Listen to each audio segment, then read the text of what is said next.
Hola, ¿qué tal? Muchas gracias por permitirnos llegar a ustedes en esta nueva ocasión a través de Así las Cosas, como cada fin de semana con un tema de sumo interés para la colectividad. A partir de la entrada en vigencia de la Ley 155-17 contra el lavado de activos y financiamiento del terrorismo, que sustituye la anterior Ley 72-02 sobre lavado de activos provenientes del tráfico ilícito de drogas y sustancias controladas, se incorpora a nuestro ordenamiento jurídico una serie de innovaciones de particular importancia para ciertos profesionales independientes a quienes esta norma les ha atribuido la consideración de sujetos obligados. Hablamos de abogados, notarios públicos, contadores, empresas de factoraje, fiduciarias, constructoras, dealers, casinos, casas de empeño y comerciantes de metales preciosos, entre otros. Sin embargo, la ley que pretende hacer cumplir las obligaciones destinadas a prevenir, detectar, evaluar y mitigar el riesgo de lavado de activos y financiamiento del terrorismo ha encontrado varias críticas sobre su implementación en nuestro país, pues a consideración de muchos especialistas no solo afectan a los sujetos antes mencionados, sino a la colectividad, a usted, a mí, cuyos derechos económicos se ven limitados con la implementación de esta nueva pieza legal. Hoy en Así las Cosas conversamos junto a profesionales del derecho y la economía las implicaciones jurídicas, económicas y sociales de la Ley 155-17. Acompáñenos.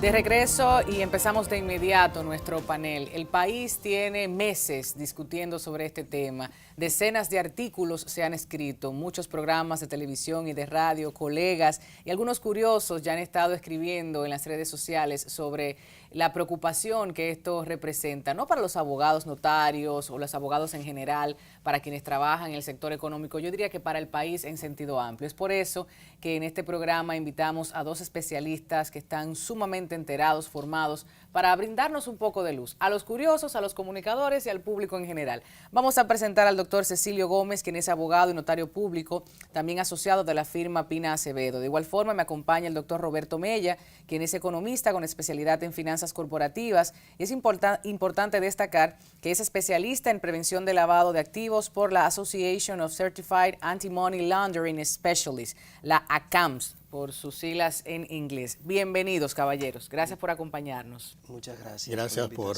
tenernos en su programa. Hay que decir a la gente de qué se habla cuando se menciona lavado de activos, o sea, blanqueamiento de capital. Si esta ley viene a ser una extensión de la anterior o es una completamente nueva, ¿cuáles son los alcances? Empezamos con usted, doctor. Bien, saludos al público de tu programa, Tatiana.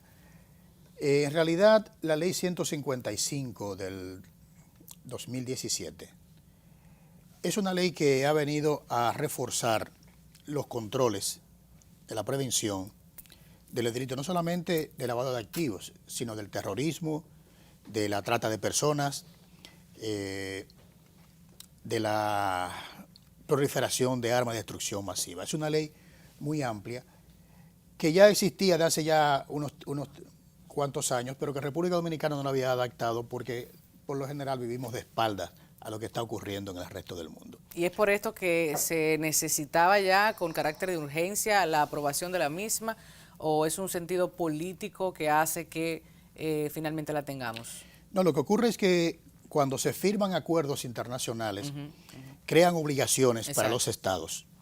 Y el Estado Dominicano, que ya había firmado creo que en el 2006 el acuerdo sobre para implementar estas normas, no lo había hecho.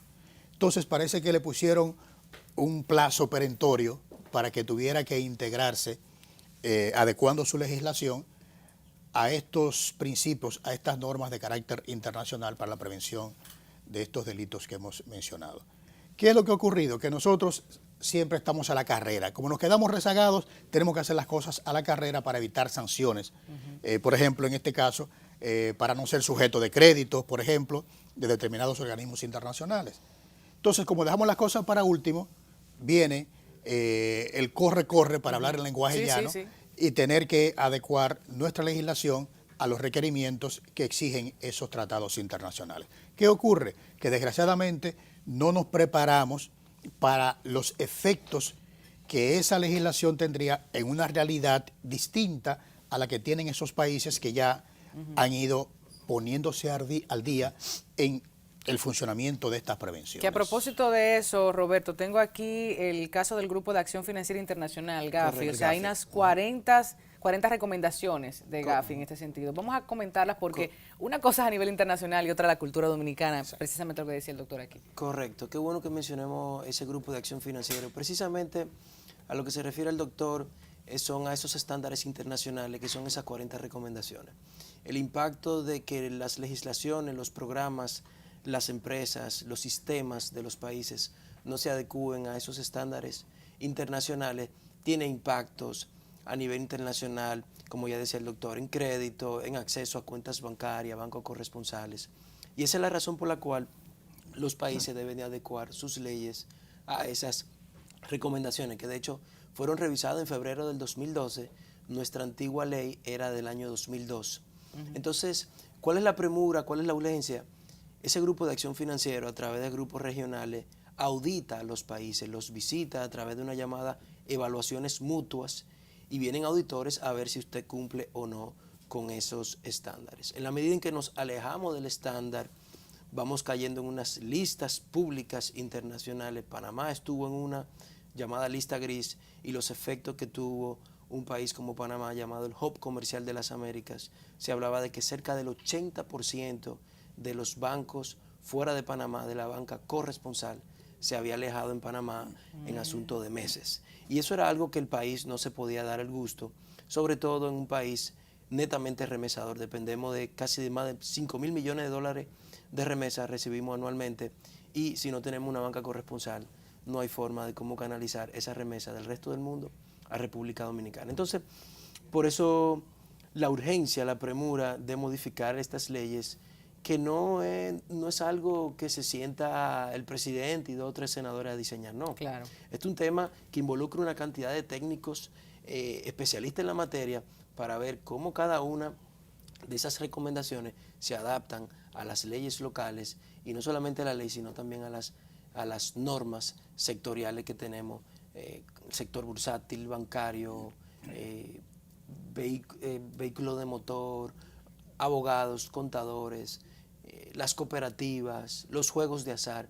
Cada uno de ellos tiene ahora una norma sectorial y un supervisor también que revisa si esas normas se están cumpliendo adecuadamente y si no, provocando una serie de sanciones que son bastante fuertes. Hablamos de sanciones hasta de 10 millones de pesos. Sí, vamos a hablar de eso, que a propósito leo textualmente: los países deben tipificar el lavado de activos en base a la Convención de Viena y la Convención de Palermo. Los países deben aplicar el delito de lavado de activos a todos los delitos graves con la finalidad de incluir la mayor gama posible de delitos determinantes. Esto con relación a la discusión internacional. Y a propósito de los sectores que me han comentado, no todos tienen su reglamento. Y esto es importante decirlo. ¿Qué va a pasar? ¿Se van al reglamento entonces que ha aprobado el Congreso de la República Dominicana, o cómo se haría para la práctica, para la implementación de esta ley? Bueno, la facultad reglamentaria en la República Dominicana la tiene el Poder Ejecutivo, el presidente de la República concretamente. El Congreso dicta las leyes, dicta las normas, pero entonces es el Poder Ejecutivo el responsable de reglamentar la aplicación, cómo se va a poner en práctica esa norma dictada por el Congreso Nacional. ¿Qué ha ocurrido en este caso? La ley 155 del 2017 establecía un plazo de 60 días para que se establecieran los distintos reglamentos de aplicación de esta ley. Pasó ese plazo, pasó ese periodo, y posteriormente fue cuando fueron dictados varios reglamentos, el reglamento 407 y el 408, cada uno con disposiciones encaminadas a orientar a cada sector involucrado, a cada uno de los sujetos obligados, como dice la ley, para que dé cumplimiento a esa norma. ¿Qué ha ocurrido? Que la ley entró en vigencia, pero no había ninguna reglamentación. Entonces estábamos todos en el aire. ¿Cómo se va a implementar? ¿Cómo se va a poner en práctica esta norma. Y los sectores, en este caso los operadores jurídicos, por ejemplo, abogados, notarios, y otros sectores que como las cooperativas, los agentes inmobiliarios, no estaban especificados en la ley 7202, de repente nos hemos encontrado con que tenemos una serie de obligaciones, enormes obligaciones que cumplir, y no estábamos preparados, porque nos tomó por sorpresa esta norma. No estamos preparados ni estructural y muchos de ellos ni económicamente para poner en vigencia las obligaciones y los mecanismos que se exigen para que cada uno de estos sujetos obligados sean los encargados de prevenir la comisión del delito de lavado de activos en todas las manifestaciones que esta ley establece. Hay un aspecto que no quiero dejar de mencionar antes de irnos a profundidad con la ley, qué dice, dónde abarca, y las sanciones que son importantes también. El aspecto político. He escuchado muchas discusiones y me quiero unir a las mismas porque yo tengo mi parecer y me gustaría escuchar su opinión al respecto con relación a si perseguir o no a un opositor empresarial, político, si esto también vendría a ser un arma de doble filo, una herramienta a la medida en caso de que se quiera perjudicar a alguien o a un grupo de personas. ¿Pudiera verse desde esta perspectiva o no? Bueno, yo Dígalo. particularmente quiero pensar que no. Dígalo. Pero miren que parte de los delitos precedentes que incluye la ley es la corrupción y el enriquecimiento ilícito. O sea que miren que el propio poder político ha creado un arma de doble filo que puede afectarlo a ellos también en caso de tema de persecución del delito. Yo lo que creo es que leyes como esta no le dan poder al sector público, le dan un poder al sector privado en los llamados sujetos obligados. Porque mira ahora que yo designo una serie de actividades que te dicen, usted tiene una responsabilidad de montar un sistema de prevención del lavado de activos, tiene que conocer al cliente, tiene que saber cuál es la procedencia de los fondos de ese cliente y si hay algo sospechoso en el proceso tiene que reportarlo a una unidad especializada llamada unidad de análisis financiero y potencialmente rechazar inclusive las operaciones. Así que miren que el poder se le está traspasando al sector privado para combatir el crimen, no de manera indirecta, sino financieramente. De hecho, el modelo lo podemos ver como un modelo donde se sofoca o se le quita el poder de adquisición al crimen en ciertas actividades. Y en teoría, bueno, tendríamos criminales con mucho dinero que cuando vayan a comprar un apartamento o una casa, como no tienen cómo sustentar eso, no van a poder hacerlo. O comprar un vehículo. Claramente, la ley tiene que combatir, y el aspecto cultural, tiene que combatir con un aspecto cultural de doble moral que tenemos cultural e involuntariamente. Y es que en los miles de personas con las que yo he estado en contacto en los temas de capacitaciones, congresos, todos opinan a través de encuestas que están en contra de cada uno de los delitos precedentes. Pero sin embargo, todo el mundo rechaza el crimen, pero nadie rechaza el dinero del crimen. Entonces, lo que hace la ley precisamente es criminalizar no a los pocos que cometen el crimen, sino a los muchos que se lucran de ese crimen luego de ser cometido. Entonces, prácticamente de eso se trata la ley.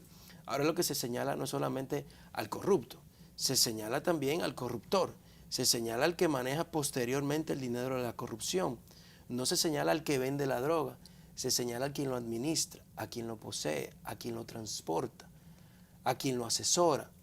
Entonces, la idea es precisamente generar un régimen de consecuencias sobre algo que si lo pensamos era en todo momento lógico. Sí. Es tan ladrón el que se lo roba como aquel que lo administra o lo posee. Que a propósito de lógico, me quedo pensando en lo que dices de la normalización. O sea, dijiste una idea, bueno, pero yo creo que la gente sí lo rechaza, pero está normalizada la corrupción. Sí. Eso, y aquí la gente dice, dame lo mío, yo me busco lo mío, si me encuentro una funda negra con 10 millones no me importa. O sea, El gran problema es aspecto cuando se lo cultural. roba y no me lo trae. ¿Okay? Mientras es corrupto y Hay que no lo ser tengo, sinceros aquí, es un problema. Hay un problema con el Pero dominicano. cuando se lo roba y yo lo tengo, pues entonces ya no es corrupción. Bueno, ya el corrupto se lo robó, ¿qué vamos a hacer con el dinero? Claro. Hay que hacer algo con ese dinero. Entonces, la ley precisamente lo que entra es en un contexto penal, pero también preventivo, Claro. para evitar eso. El aspecto Aquí político, vendría, en esa línea del doctor Mella, es importante, por ejemplo, para el caso de los notarios, que instrumentan las declaraciones juradas que deben presentar ciertos políticos, ciertos funcionarios. No solamente deben presentar esa declaración jurada. Si usted me dice a mí como notario que yo tengo estos bienes, yo tengo que hacer la debida diligencia, conforme a esta ley, para indagar el origen de esos bienes que tú me estás declarando. Como funcionario que vas a entrar a desempeñar la función o como funcionario que acabas de salir del desempeño de una función pública de las establecidas en la ley de este tipo de funcionarios. Claro. Es decir, que es una manera interesantísima de transparentar el origen de tu fortuna, pero también de que quien vaya a beneficiarse de esos bienes posteriormente también tenga que rendir cuentas y tú indagar el origen de esos bienes para determinar si son lícitos o no, porque creemos que solamente es combatir el narcotráfico o la trata de personas. Correcto. O los aspectos migratorios, la trata de blancas. No. Es combatir de manera real la corrupción, ya sea que tú tengas una función pública. Pública aquí, y privada, gracias. Pública, exactamente, en el país o en el extranjero. Porque a lo mejor tú te enriqueciste mediante una función diplomática. Claro. Entonces tienes que demostrarme el origen de esos fondos que tú me estás declarando y yo como notario tengo la obligación, si entiendo que hay una operación sospechosa en esto, dar la información correspondiente a la unidad de análisis financiero para que ellos profundicen en su investigación para determinar el origen o no, lícito o no, de esos fondos. Usted decía algo importante con relación a crimen y código penal que sería bueno rescatar y compartir ahora en público con la audiencia. Sí, porque como instrumento de posible daño a un opositor, por eso lo relaciono. A un opositor no solamente político, también empresarial. Claro. O de cualquier otra naturaleza. ¿Por qué? Porque el espectro de delitos precedentes que establece esta ley es tan amplio que situaciones que para nosotros ilógicas como la estafa caen dentro de los hechos que pudieran eventualmente ser sancionados con las disposiciones que establece esta ley penalmente hablando. Si tú quieres perjudicar a una persona, y no me refiero solamente a estafa contra el Estado, que también está tipificada aquí. La estafa, el robo agravado, son situaciones que están previstas aquí. Entonces, ¿qué pudiera ocurrir? Tú tienes una querella, tienes una confrontación con un competidor o con un opositor político. Pero resulta que el hecho que tipifica esta querella no es de tal magnitud que requiera, por ejemplo, una sanción de 20 años de prisión. ¿Qué tú haces? Buscas la manera, buscas el mecanismo de incluir uno de estos elementos, uno de estos delitos precedentes que establece esta ley y ya una infracción que pudo haber sido sancionada con 3 años, por ejemplo, de prisión, ya tiene una sanción de 20 años. La vida prácticamente. ¿Qué es lo que ha ocurrido en muchos casos cuando se ha utilizado de manera indebida un artículo del Código Penal que es el que sanciona la llamada asociación de malhechores? El hecho de que tú cometas un delito con una persona no significa que haya una real asociación de malhechores, porque esto implicaría que tú has constituido una organización para cometer delitos. Claro. Pero cuando te ponen la violación al artículo 266 del Código Penal, que castiga la asociación de malhechores, ya un delito se convierte en un crimen, cuya sanción es mucho mayor. Y un Ministerio Público y una Suprema Corte de Justicia también que pudieran favorecer o ayudar o desayudar, dependiendo del caso. Deberíamos hablar de eso. Antes de irnos a la publicidad, también aclarar el tema del secreto profesional. Yo creo que allí todavía existen muchas dudas y una cosa es en la representación del cliente y otra es en el día a día de ese abogado notario, de ese economista, de ese contador también. Vamos a especificar eso. Sí, el secreto profesional se mantiene. Se mantiene hasta cierto punto, ahí me aclarará el doctor. El secreto profesional, ante un contexto penal, un juez determina el requerimiento de cierta información y como quiera, siempre ha sido una obligación entregarla. En materia de prevención del lavado de activos, el secreto profesional, salvo para la parte del derecho penal, que de hecho el mismo estándar internacional protege, no existe. No existe cuando usted como sujeto obligado, porque el abogado no siempre es sujeto obligado, El abogado es sujeto obligado cuando constituye una empresa, cuando administra una cuenta bancaria, cuando actúa en nombre de un cliente para realizar ciertas operaciones más comerciales y financieras, no en el contexto, por ejemplo, penal. Y es bueno saber que la unidad de análisis financiero no inicia ningún proceso de investigación o persecución con ese reporte. Eso siempre va a ser una prerrogativa del Ministerio Público.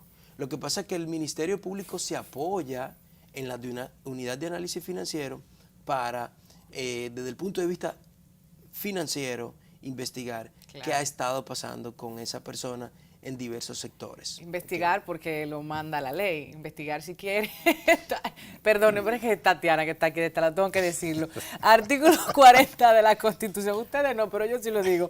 El secreto profesional y la cláusula de conciencia del periodista, por ejemplo, que están protegidos por la Constitución, y yo tenía el debate, estábamos hablando sobre la amplitud de esos derechos, no son totalmente absolutos, o sea, si se está hablando de un derecho que protege a la ciudadanía en sentido general, el caso de Brecht, por ejemplo, que teníamos un robo, una estafa en contra del Estado, allí cómo se trabaja en materia constitucional, en materia penal, o sea, ¿qué se pone primero? ¿A qué se renuncia, doctor? Yo creo que ahí hay debate para rato, pero dígame si... Lo que pasa es que constitucionalmente hay categorías, si se quiere, de derechos. Unos tienen una preeminencia sobre otro. Entonces, si el interés público está de por medio, claro, no puedes alegarme, no, yo tengo un derecho protegido constitucionalmente. Usted tiene que decirlo. ¿Por qué?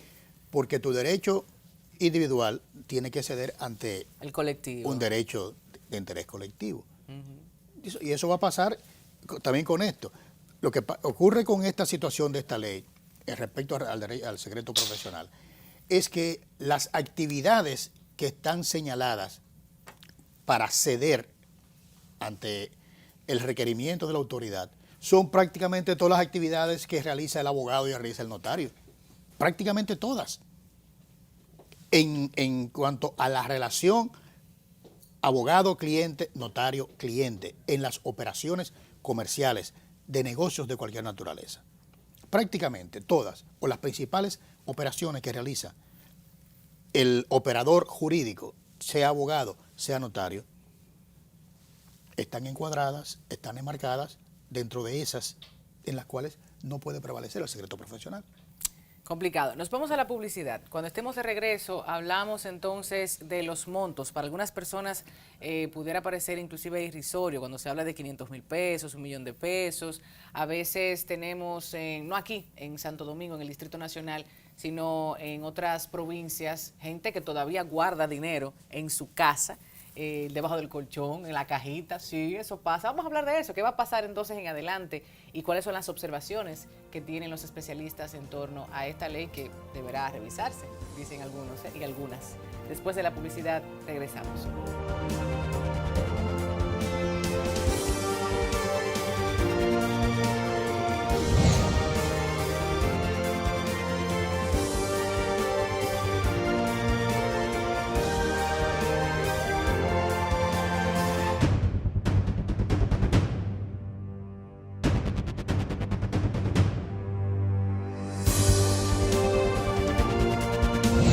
Conversemos con la mujer especialista en este espacio. Qué bueno tener nuevamente a la licenciada Paola Clisante.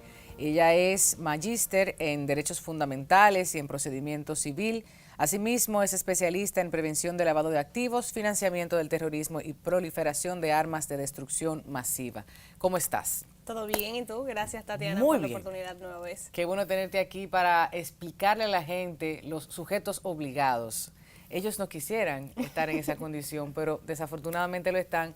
En esta ley hay muchos aspectos que comentar. Pero empecemos por ahí, desde tu perspectiva, y también esas estructuras que cambian dependiendo del sector del que se trate, obviamente de la responsabilidad en el sector en el que trabajes. Y en tu caso, el económico, pues más interesante todavía. Hay que hacer una distinción entre sujetos obligados financieros, que son las entidades de intermediación financiera, las entidades de intermediación de valores, las cooperativas, las asociaciones, los casinos, etcétera.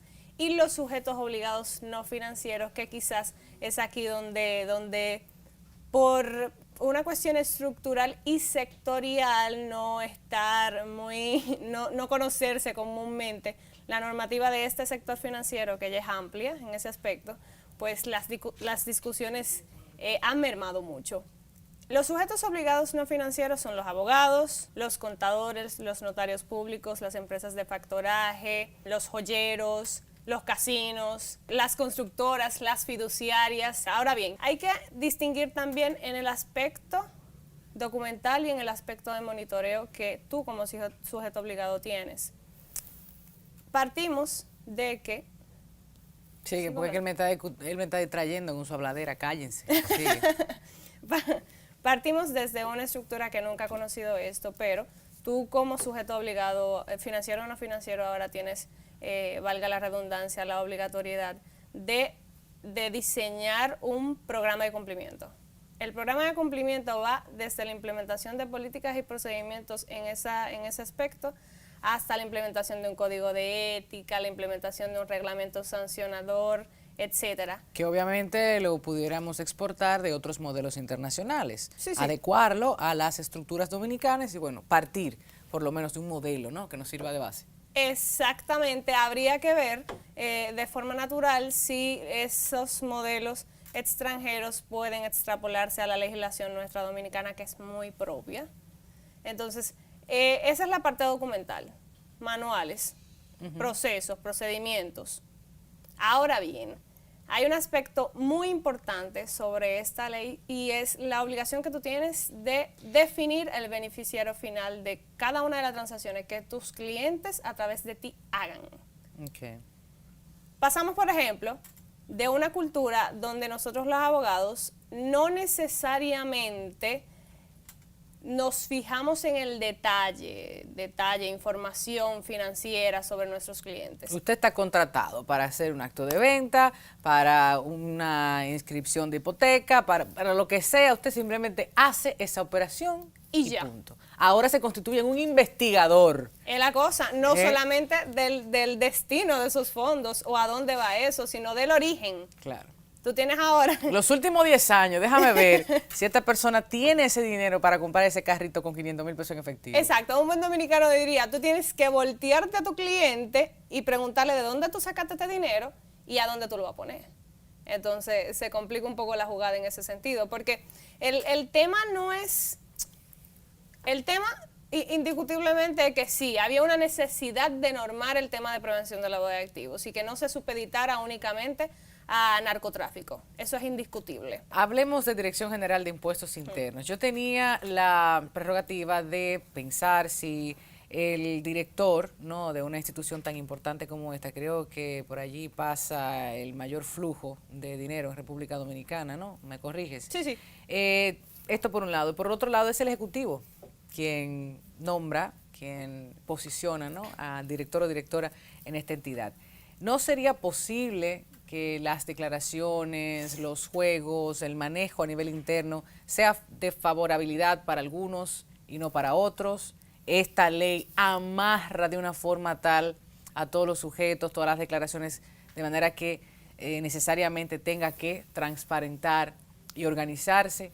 ¿O cómo lo estamos viendo en la realidad dominicana, Paola? Porque unas cosas son los libros y otra cosa es el día a día. La DGI ahora se convierte en un fiscalizador, en una autoridad competente, cosa que no necesariamente entra dentro de los estándares internacionales. La DGI, si bien puede ser un fiscalizador de procesos, en otros países no vemos que se constituya como un regulador como pasa ahora mismo. Los abogados, como ya hemos dicho, los notarios, todos los sujetos no financieros, los sujetos obligados no financieros, ahora reportan a la DGI y a la UAF, que es la Unidad de Análisis Financiero. Eso no se ve en los estándares y precisamente porque realmente no se ha definido cómo, ni creo que la DGI ahora mismo cuente con una estructura que le permita fiscalizar a todos esos sujetos obligados no financieros, tal cual lo establece la ley. Con los doctores Gómez y Mella estábamos hablando un poquito sobre las sanciones, pero me gustaría profundizar un poco más contigo también, Paola. ¿De qué sanciones estamos hablando? ¿Piensas tú que son muy severas, son justas, hay proporcionalidad en cuanto al crimen que se comete y la responsabilidad que deba pagar ese o esa persona? Hay que decir un asunto, la responsabilidad no es eminentemente de una empresa si tú la representas, por ejemplo, y tampoco es eminentemente económica. Estamos Claro. hablando de una responsabilidad civil, una responsabilidad penal. En cuanto a los montos que van desde 500,000 pesos en adelante, yo pienso que realmente es parte de los estándares internacionales, no es que es muy severo en República Dominicana. No se había visto, quizás por eso el impacto ahora, pero realmente si nos vamos a países que ya han normado este delito y lo han constituido como delito precedente, pues sí vemos montos similares, 500,000, 1 millón, 2 millones, 10 millones, tantos como tenga que hacerse. Debemos saber que todos los sujetos obligados deben contar con una persona, con un recurso humano, un funcionario de alto nivel que se dedique exclusivamente a prevenir y a mitigar el riesgo de prevención del lavado de activos. O sea que no pasamos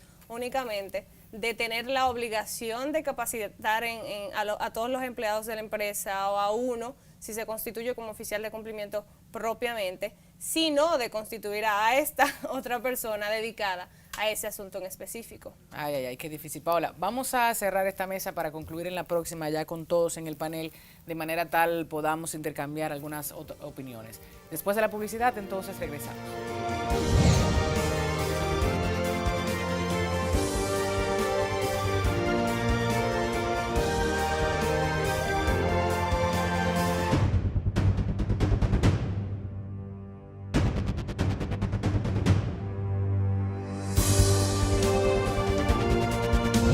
Y aquí estamos, todos y todas, para concluir y para unir algunas opiniones. Yo creo que en algunos aspectos ella está de acuerdo con otras opiniones que se han emitido en otros medios de comunicación de los colegas. Roberto Mella, Paola Clisante está conmigo y Cecilio Gómez. Vamos a hablar de esos aspectos en los cuales ustedes entienden que República Dominicana debe trabajar a nivel legislativo para quizás hacer una revisión, y también los sectores, todos ellos, para que esto camine.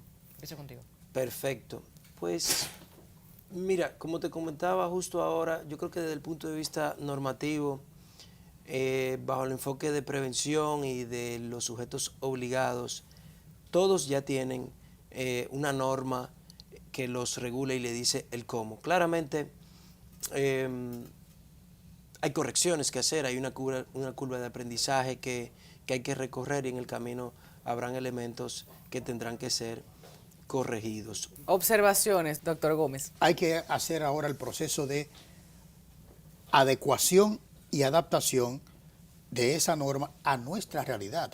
Sí. Por ejemplo, en el caso de los operadores jurídicos, llámese abogados, llámese notarios, se les ha equiparado en esa norma a los sectores financieros.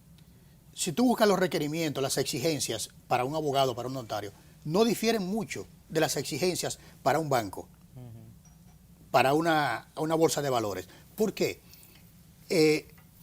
Porque se ha metido, como decimos, a todo el mundo en el mismo saco, con las mismas características y las mismas exigencias. Sin embargo, mientras los bancos tienen estructuras y mecanismos que les pueden facilitar el cumplimiento de cada una de esas obligaciones puestas a su cargo, con los abogados y con los notarios no puede pasar lo mismo, porque la estructura de una oficina de abogados, la estructura de una oficina de un notario, dista mucho de la de un banco. Por supuesto. Y las posibilidades económicas para una oficina de abogados, por muy numeroso que sea el personal que tiene, 15, 20 abogados quizás a lo sumo, no tiene las posibilidades de poder crear la estructura que se exige hasta para las simples diligencias de verificar quién es tu cliente. Claro. Primero porque es una cuestión cultural, no estamos acostumbrados a eso. Y como no estamos acostumbrados, no hemos estado preparados materialmente para desarrollar esas obligaciones de la noche a la mañana. Por eso decía que esta ley debió contener una vacatio legis, que se llama, es decir, un periodo de puesta en vigencia, de exigibilidad de la ley, y no que de repente tú tengas en un periodo de 3, 4 meses que adecuarte a cumplir con una serie de formalidades y requisitos para los cuales no estás ni estructural, ni económica, ni culturalmente preparados. Ya el reglamento, el 408, ha ido adecuando un poquito eso, que era la obligación de tú tener que controlar el efectivo de tu cliente. Forma de pago La también, forma de pago y que- ese tipo de cosas. Esas son cuestiones claves en esta nueva normativa que tenemos para impedir el lavado de activos. Yo estoy de acuerdo con que el notario, en el caso concreto, Sí.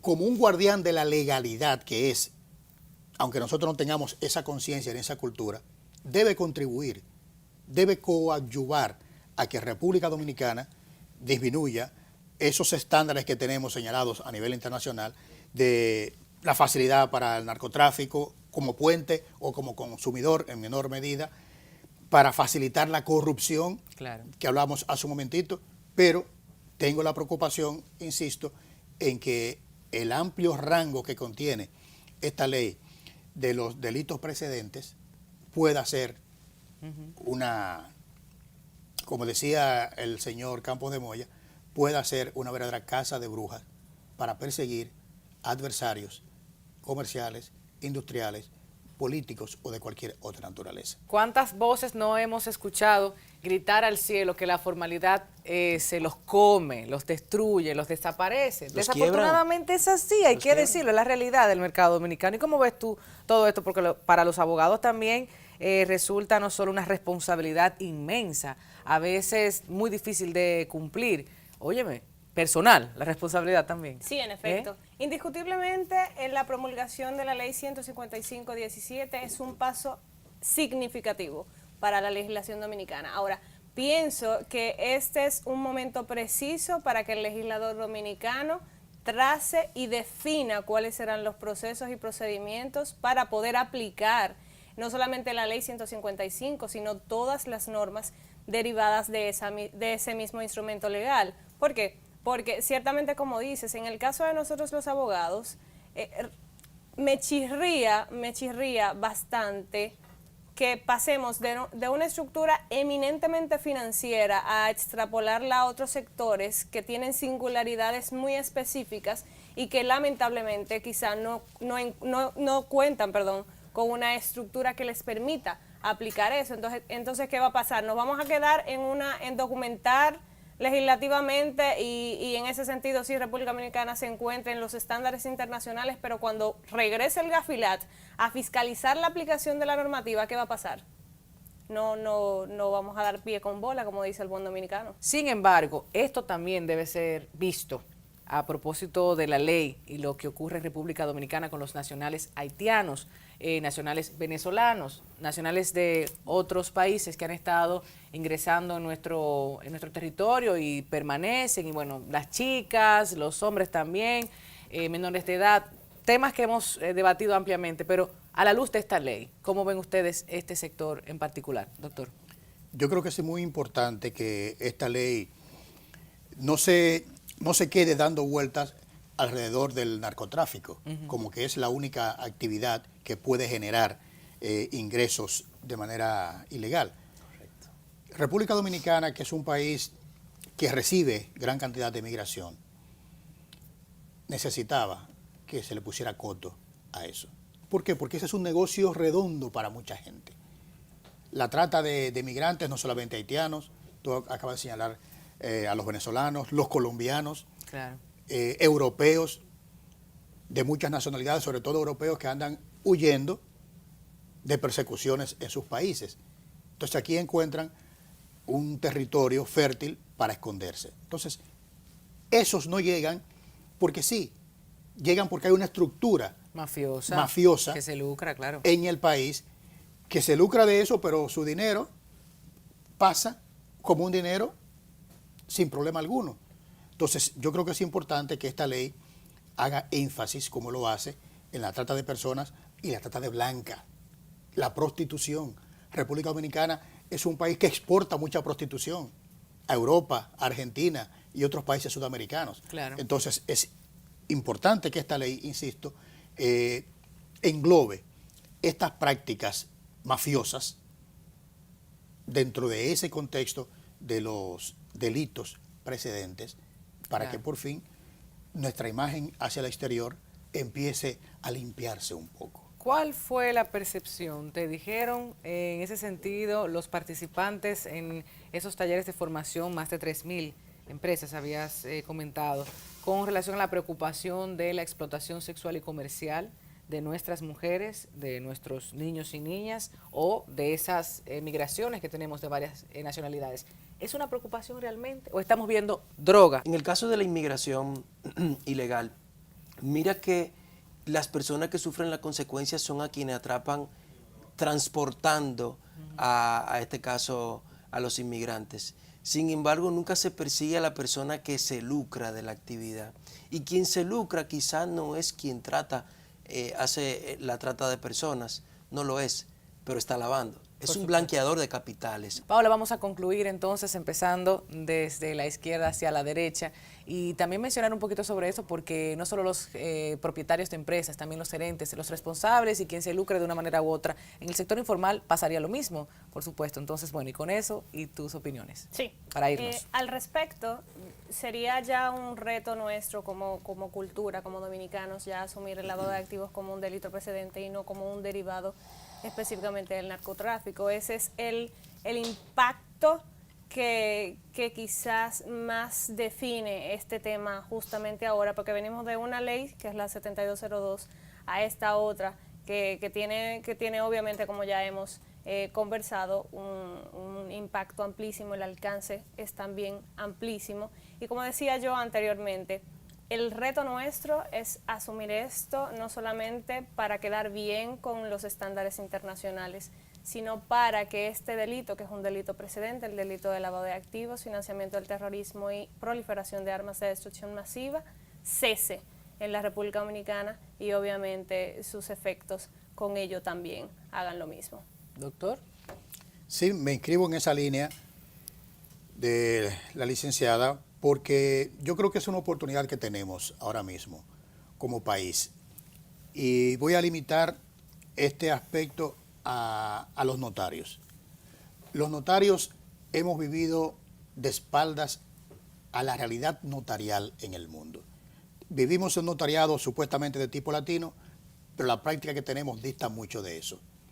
Entonces, esta ley nos va a obligar a los notarios a que tengamos, primero, que actualizarnos. Segundo, de crear las estructuras necesarias para que la notaría como estructura esté al servicio de la legalidad, esté al servicio de los mejores intereses del país y sobre todo para que sea una práctica que contribuya al desarrollo económico del país. Es un concepto que en República Dominicana no se maneja, pero el notariado es una de las patas principales para el desarrollo económico de cualquier país. Muchísimas gracias, doctor Cecilio Gómez, doctor Roberto Mella y también la licenciada Paola Crisante que nos acompañaron en esta mesa. Vamos a seguir hurgando, leyendo y consultando con distintos especialistas. No haga absolutamente nada sin consultar. No vaya a hacer cosa que meta la pata y después no tenga cómo sacarla. Entérese, asista a los talleres, siga conversando, viendo programas que cuenten con conversatorios que le brinden luz, porque todos estamos amarrados y obligados de una forma u otra. Gracias por acompañarnos. Nosotros seguimos después de la publicidad con nuestro cierre y el tutorial a propósito de los hechos que ocurrieron esta semana. Así las cosas, después de la publicidad.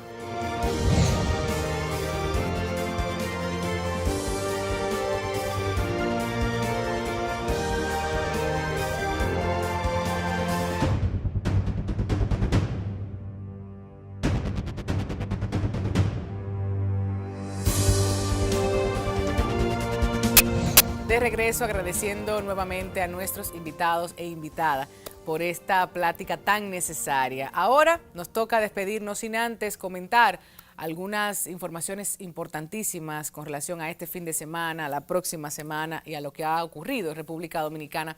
Pues una delegación del Partido Revolucionario Moderno, del PRM, entregó al presidente de la Junta Central Electoral el padrón electoral de registro de militantes y dirigentes de ese partido en capacidad de participar en la escogencia de sus candidatos.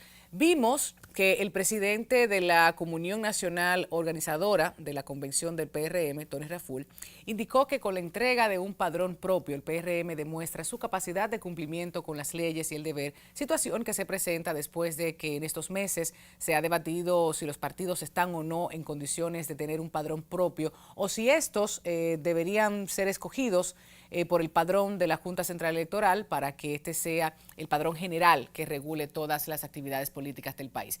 Destacamos que dicho partido irá a Convención Nacional mañana domingo con 1.870.317 boletas que serán divididas en áreas nacionales, municipales y distritales y zonales.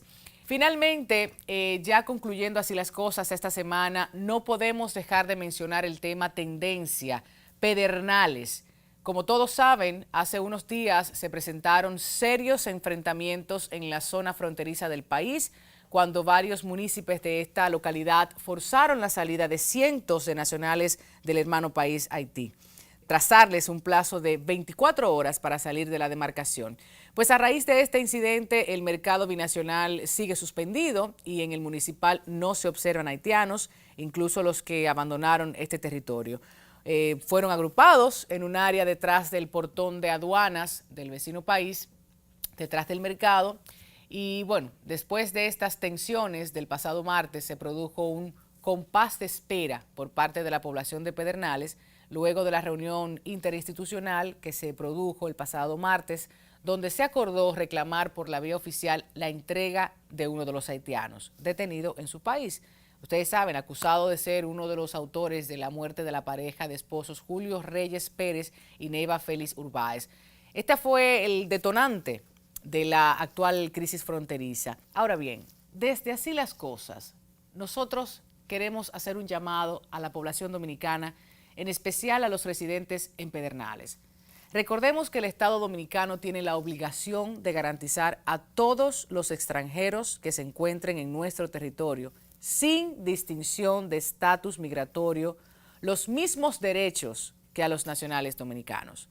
Evitemos ser víctimas de los excesos, por favor, de las violaciones a los derechos humanos y, yendo un poco más lejos, hagamos un contraste reflexivo sobre la situación que atraviesa la diáspora dominicana, pues en otros escenarios, como es el caso de España, donde recientemente la dominicana Ana Julia Quesada confesó a las fuerzas de seguridad españolas que fue ella quien dio muerte al niño de 8 años, Gabriel Cruz, que había desaparecido el 27 de febrero en una localidad del sureste de España y bueno, había participado en la supuesta búsqueda de este niño. También estamos siendo cuestionados, juzgados, rechazados, dando paso al racismo, a la xenofobia en toda su expresión. Inclusive su madre hizo un llamado a no expandir ese odio y nosotros queremos nuevamente emular esas almas, a esas ciudadanas que saben que la responsabilidad es individual de quien comete el hecho, no de la colectividad, no de un grupo cultural. A propósito de que el próximo 21 de marzo conmemoramos el Día Internacional contra la No Discriminación Racial, hacemos extensiva la invitación de varios colegas para asistir al encuentro ciudadano por una República Dominicana libre de racismo. Dicha actividad tendrá lugar en el Parque Duarte de la Ciudad Colonial a partir de las 5:30 de la tarde.